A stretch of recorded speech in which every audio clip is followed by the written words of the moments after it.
quite the turnaround, and obviously it's only year two with Cignetti, but I mean, proof is in the wins, proof is in the success, and even last year going into the playoff, and then the fast start this year, the road win against Oregon was probably a signature win for him early in his tenure here. Um, I mean, we talked about in our meeting, they're extremely well coached. They're a really good football team. They're an extension of him and the staff, and like, why not? Like, if they're here, and they just locked him up for what 10 years, whatever the deal was, which is smart because I think he's the real deal. So it's been a great story. Like, I love college sports. I love great stories, whether it's hoops or whatever. And this is what kind of turned into great stories now. Like, it's like a legit turning them into like a power. I mean, I don't know. We'll see a powerhouse. Maybe we'll see what happens. But certainly on the right track. When you say well coached, give me like a view. Like, you watch a team. So yeah. So what makes them do that well? So when you watch film and you see the decisiveness in which I mean, I could talk about Fernando, right? Like, Fernando, the way that he plays the position and the decisions and all that, it's an extension. I was well coached by Sarkisian and Lane Kiffin. Like, I know, like, I can just picture him being in that room. And so when your quarterback plays at that level, you just know he's well coached. When the offensive line moves, like, all of the units play very well together. And again, they're good players. They bought into the system and all that. But when there's attention to detail, you can tell. You can just tell when you watch. It's not always great. I mean, they struggled against Iowa, obviously going on the road to Oregon, but they found ways to win. So when I say just well coached, it's just like there's a toughness about them. Because these aren't 5-star kids, right? They're kids that they brought in from the portal, and they go and get the players that they can coach and develop and that buy into what they're teaching, and that's just proof in how they're playing. Like, it's pretty remarkable. Fernando Mendoza, leading candidate for the Heisman Trophy. Yeah.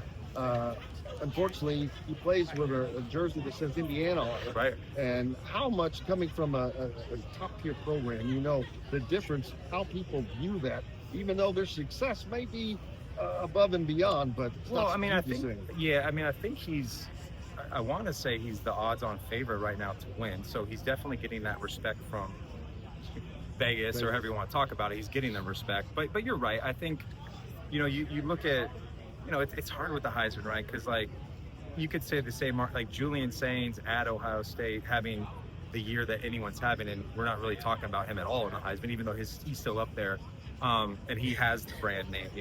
I actually talked to Fernando this week. I did a little interview with him. We texted, and he said, like, how do you, like, with the Heisman, just how do you handle all of that? How do you balance all of that? And I just said, dude, just focus one game at a time. But, play at a time. Don't worry about all that stuff. If they continue to do what they're doing, which I imagine they will, and they're probably going to play Ohio State in the Big Ten championship games, that's the stage that's set for him to win the Heisman Trophy. It just is. That's what it will be, and maybe both of those guys, Julian as well. And that'll show all the voters who, you know what I mean. So, like, he's got everything in front of him.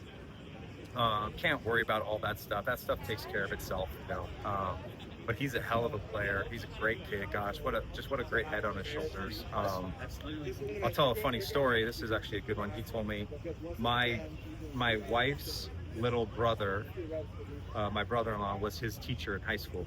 So he told me that, I'm thinking, because my family, my wife's Cuban, so he had to, I actually have people coming out here to come see him and his brother that are from Miami, that we got tickets for and stuff. So pretty small world there. There's a connection between me and Fernando. I had no idea, but great kid, great player, and a good opportunity today, or tomorrow against UCLA. Everyone's going to watch this game. UCLA playing really good right now. They really are. Like, that team is completely different than what they were.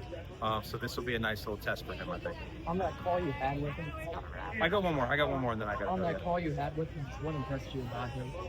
Well, I do a power player for Fox every week, and he was our guy. I mean, he's just kind of like, I had Ty Simpson on earlier, and there's just a feel that I get from some of these guys that are just, they're so mature, they're wise beyond their years, they're very, like, their respect, like, he called me Mr. Leinart, which made me feel old, but there's just something about the way they handle themselves that I can tell, like, he's going to be successful no matter what he does. And I know he's super smart. He was already, like, like interning at investment firms and all this stuff. Like this kid's the real deal. He just happens to be really good at football too.